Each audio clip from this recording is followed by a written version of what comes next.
Hello,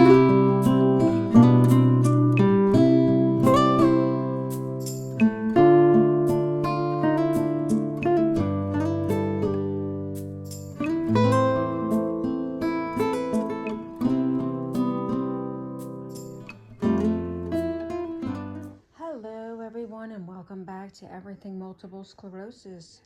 I am your host, Penny, and I wanted to thank you for joining me for episode 12. Today, we're talking about a topic that many people living with multiple sclerosis experience but often don't talk enough about their cognitive decline. So please stay tuned, and we'll be right back with episode 12.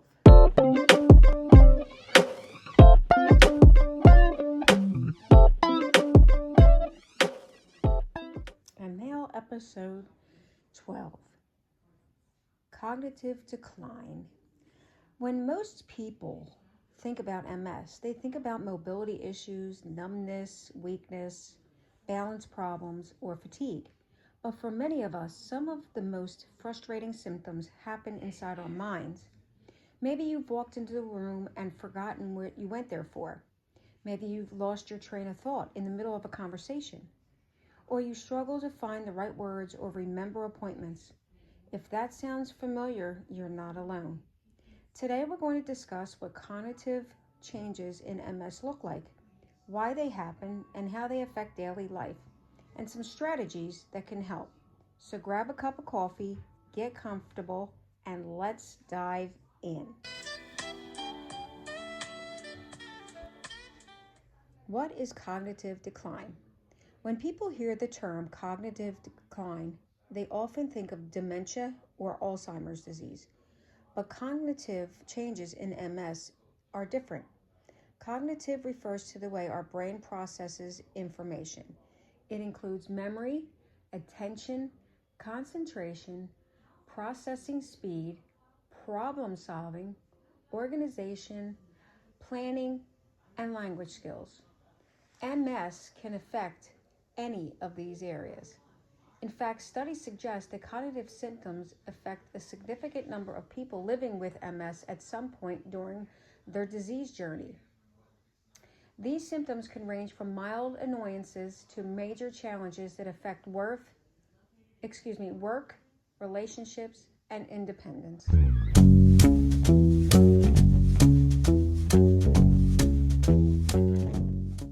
Why does MS cause cognitive changes?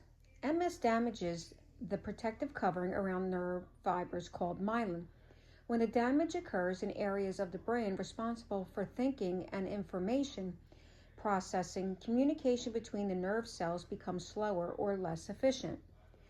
Think of it like internet service. A healthy nervous system is like high-speed internet.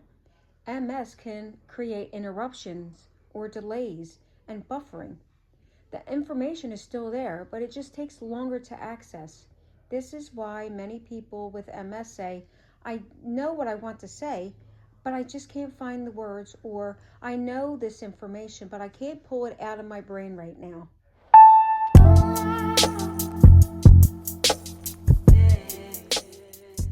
Common cognitive symptoms in MS. Let's talk about some of the most common symptoms.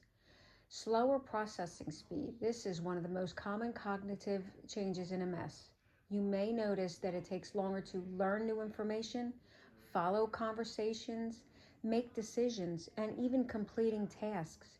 It's not a lack of intelligence. It's your brain simply processing the information differently. Memory problems. Many people with MS struggle with memory.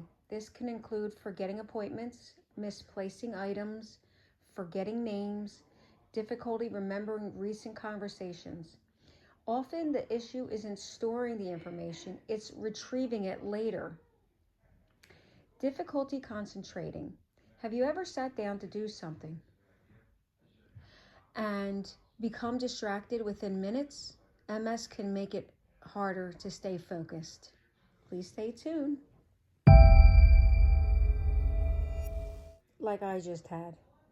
I got distracted, excuse me. So, where was I at? MS can make it harder to stay focused. Reading books, following television programs, completing paperwork, or even participating in conversations can be more difficult. Word finding problems. This is one that can be incredibly frustrating. You know exactly what you want to say, the word is right there, but it won't come out. Eventually, it might pop into your head hours later. Many people with MS experience these symptoms. Trouble multitasking. Tasks that once felt easy may now feel overwhelming. Cooking dinner while talking on the phone and helping someone with homework may suddenly become too much. Your brain may work better when focusing on one thing at a time. The emotional impact. Cognitive changes don't just affect memory and concentration. They can affect confidence. Many people begin to question themselves. They worry that others think they're lazy, careless, or just not paying attention. Some people become embarrassed when they forget things. I know I do. Others withdraw from social situations because conversations feel harder to follow. These feelings are completely understandable. The invisible symptoms of MS can sometimes be just as challenging as the visible ones.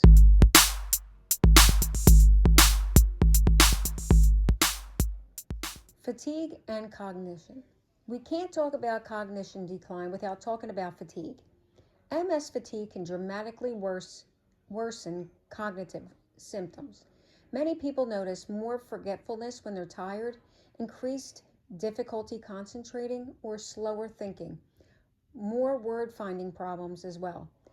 Some describe it as brain fog. On days when fatigue is severe, thinking clearly can feel almost impossible. My personal experiences at this point is people with MS like to share your experience with cognitive symptoms. For example, I notice times when I lose my train of thought during a conversation. Sometimes I'll walk into a room and completely forget why I went in there. Other times I struggle to find words that I want to say. These moments can be frustrating, but they also can teach you to be patient with yourself and to use strategies that help stay organized. Most of the time when I try to talk, sometimes in my head it sounds like I'm saying a tongue twister. Please stay tuned for more information. Managing stress. Stress affects cognition in everyone, but especially people with MS. Finding healthy ways to manage stress may help improve mental clarity. Talking to your healthcare team. If you're experiencing cognitive changes, tell your neurologist. Many people assume that nothing can be done, but discussing symptoms is important. Your healthcare team may recommend cognitive testing, occupational therapy, speech therapy, neuropsychological evaluation, and strategies for daily functioning. The more information your healthcare team has, the better that they can support you. You are more than your symptoms, remember. One thing I want listeners to remember today is this: cognitive challenges do not define your intelligence. They do not define your worth, and they do not erase your accomplishments. Living with MS requires adapting, adjusting, and finding new ways to navigate life. That doesn't mean that you lost who you are. It means you're learning how to work with the brain and the body that sometimes needs a little extra support. As I wrap up episode 12, I hope today's conversation helped you feel a little less alone. If you're experiencing cognitive changes with MS, the symptoms are real. They can be frustrating, but they are also incredibly common, unfortunately. If this episode resonated with you, I would love to hear your experiences. What cognitive changes have you faced with MS, and what strategies have helped you? Thank you so much for spending part of your day with me. Be sure to subscribe, share the podcast with others in the MS community, and join me the next time for another episode of Everything Multiple Sclerosis with Penny. Until next time, take care of yourself and keep moving forward one day at a time.